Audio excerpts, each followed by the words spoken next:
आज रैलियों का सुपर शनिवार है।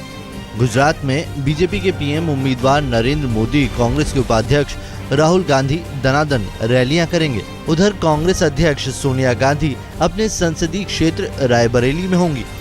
प्रियंका गांधी अमेठी पहुंच रही हैं। साथ ही प्रधानमंत्री मनमोहन सिंह आज तेलंगाना में रैली करने वाले हैं।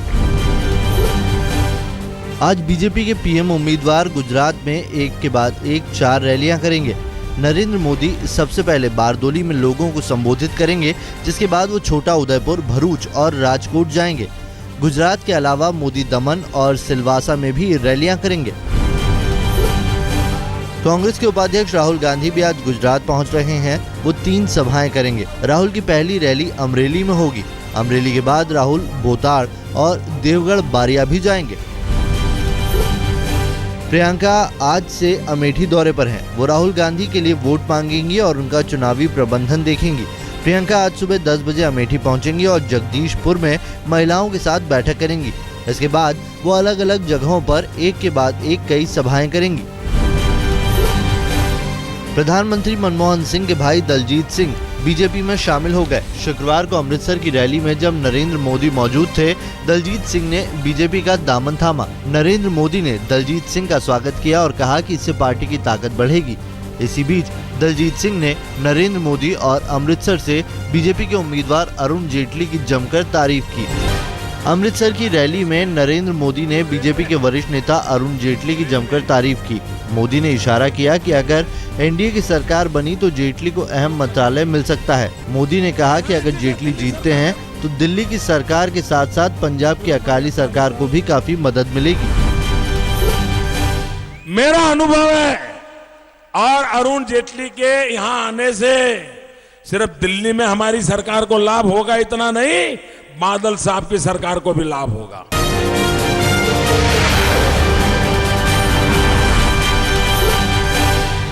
वाराणसी रोड शो को लेकर कांग्रेस के हमले पर मोदी ने पलटवार किया है। बीजेपी के पीएम उम्मीदवार ने कहा है कि अगर मैंने गलत किया तो चुनाव आयोग को कार्रवाई करनी चाहिए। वाराणसी रोड शो को लेकर कांग्रेस ने टाइमिंग पर सवाल उठाया था और मतदान के दौरान मोदी के रोड शो के खिलाफ चुनाव आयोग से शिकायत की थी। बीजेपी के पीएम उम्मीदवार ने एक बार फिर सोनिया और राहुल पर हमला बोला है। उन्होंने कहा कि अपने बेटे को तैयार करने के लिए देश को बर्बाद कर दिया। पंजाब के होशियारपुर में मोदी ने कहा कि पिछले 10 सालों में देश में ऐसी सरकार चल रही है जिसे मां और बेटे का ऑक्सीजन मिल रहा है। प्रियंका ने एक बार फिर मोदी पर हमला बोला है। रायबरेली में मां सोनिया के लिए प्रचार के दौरान प्रियंका ने कहा कि लोगों के सामने ऐसे भाषण देते हैं जैसे स्कूल में पढ़ा रहे हैं। प्रियंका ने सवाल खड़े किए, RSVP ABCD पढ़ाने का क्या मतलब? प्रियंका ने लोगों से कहा कि ये ध्यान रखना चाहिए कि वोट से किसी एक व्यक्ति की ताकत ना बढ़े। कभी ABCD, कभी RSVP, कभी घर से देश तो कैसे कहूँगा, बस से बस भी तो करिए। आप किसी प्राथमिक पाठशाला को थोड़ी संबोधित कर रहे हैं, ये देश की जनता है। प्रियंका ने भाई राहुल की तरह मोदी के विकास मॉडल पर सवाल दागा। उन्होंने कहा कि मोदी का गुजरात मॉडल आखिर है क्या? प्रियंका ने गुजरात सरकार पर उद्योगपतियों को कौड़ियों के भाव में जमीन बांटने का आरोप मढ़ दिया। जनता सब समझती है, आपके गुजरात का मॉडल भी समझती है, जिसमें आपने कौड़ियों के दाम पे हजारों एकड़ जमीन अपने दोस्तों को दी। आपकी स्वच्छ राजनीति समझती है, जिसके मिसाल कल आपके बगल में खड़े हुए उस जनता को हाथ हिला रहे थे। सब समझती है जनता। प्रियंका के आरोप पर बीजेपी ने तुरंत पलटवार किया। बीजेपी नेता रविशंकर प्रसाद ने पूछा, Robert Vadra model of development क्या है? पूरे देश में मंदी का माहौल है, लेकिन प्रियंका के पति का बिजनेस मॉडल इतनी तेजी से कैसे चमक गया? जब देश की इकोनॉमी नीचे जा रही है, जब देश का इन्वेस्टमेंट नीचे जा रहा है, जब देश का मैन्युफैक्चरिंग -2% डाउन है, तो वैसे में आपके पति का बिजनेस मॉडल इतना तेजी से क्यों चमक रहा है? यूपी बीजेपी के प्रभारी अमित शाह ने समाजवादी पार्टी के मुखिया मुलायम सिंह यादव पर निशाना साधा है। आज तक से खास बातचीत में अमित शाह ने कहा कि मुलायम सिंह लखनऊ को तो संभाल नहीं सकते, फिर दिल्ली को कैसे कंट्रोल करेंगे। अमित शाह ने कहा कि लखनऊ से आगे मुलायम सिंह को कोई नहीं पूछता। बीजेपी ने एक नया गीत जारी किया है जिसमें कई बार अटल बिहारी वाजपेयी की पुरानी कविता दिखाई गई है।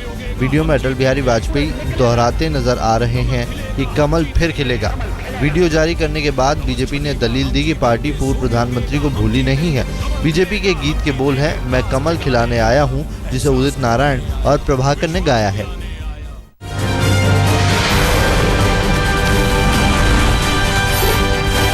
मोदी को लेकर बॉलीवुड बटा नजर आ रहा है। निर्माता निर्देशक महेश भट्ट ने मोदी पर हमला करते हुए कहा कि वो देश का प्रधानमंत्री बनने लायक नहीं है।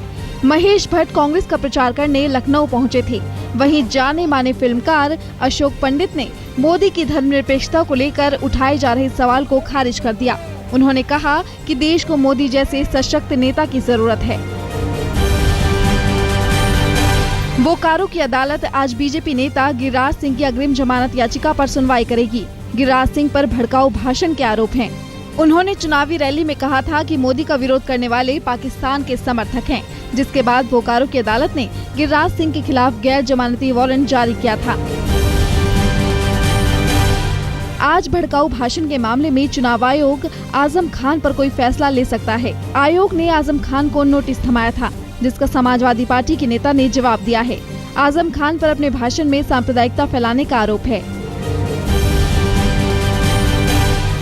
कांग्रेस के नेता और केंद्रीय मंत्री ने गोड्डा में एक बार फिर नरेंद्र मोदी पर निशाना साधा है। उन्होंने कहा कि जो हाल आडवाणी का हुआ था, उससे भी बुरा हाल चुनाव के बाद मोदी का होगा।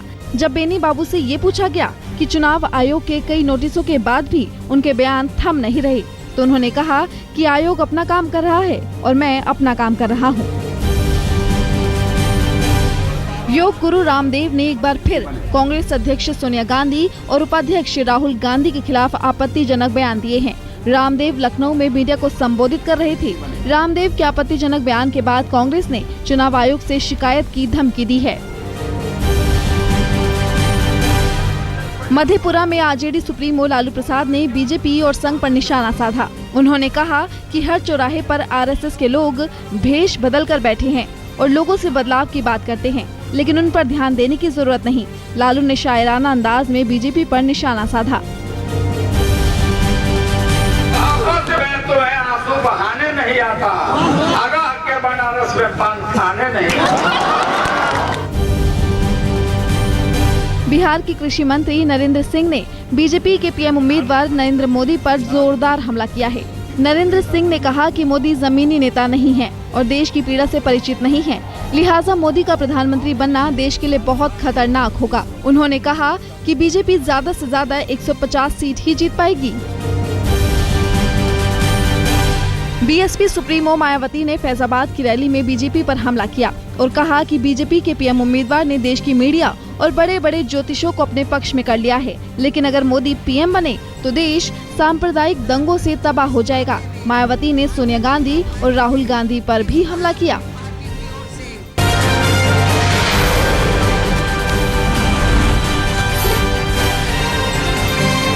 अंडरवर्ल्ड डॉन छोटा राजन ने बीमारी और मौत की अफवाहों को खारिज किया है। आज तक से बातचीत में राजन ने कहा कि वो जिंदा हैं और ठीक हैं।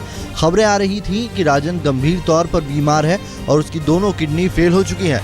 छोटा राजन की मौत की भी खबरें आ रही थी। जम्मू कश्मीर के शोपियां में आतंकियों के साथ मुठभेड़ में सेना के एक मेजर शहीद हो गए। जवानों ने 3 आतंकवादियों को ढेर कर दिया। बताया जा रहा है कि अब भी एक आतंकवादी इलाके में छुपा है। मुठभेड़ शुक्रवार की सुबह शुरू हुई। बॉलीवुड अभिनेता इंदर कुमार पर रेप का आरोप लगा है। 23 साल की एक लड़की की शिकायत पर वर्सोवा पुलिस ने मामला दर्ज कर इंदर कुमार को गिरफ्तार कर लिया है। वारदात गुरुवार रात की है। पीड़ित पेशे से मॉडल बताई जा रही है। इंदर कुमार ने 1996 में मासूम फिल्म से करियर की शुरुआत की थी। इसके बाद कई फिल्मों में उन्होंने काम किया। 2009 में वो सलमान खान की सुपरहिट फिल्म वांटेड में भी नजर आए थे।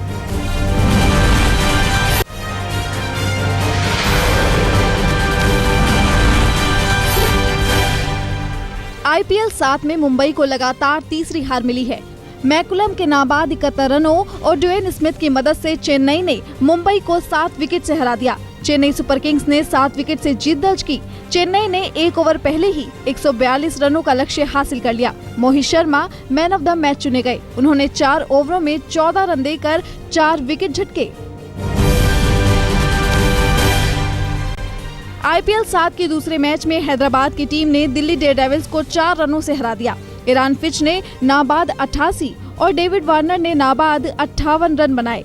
हैदराबाद के गेंदबाजों ने भी उम्दा प्रदर्शन किया। IPL 7 में हैदराबाद की पहली जीत थी।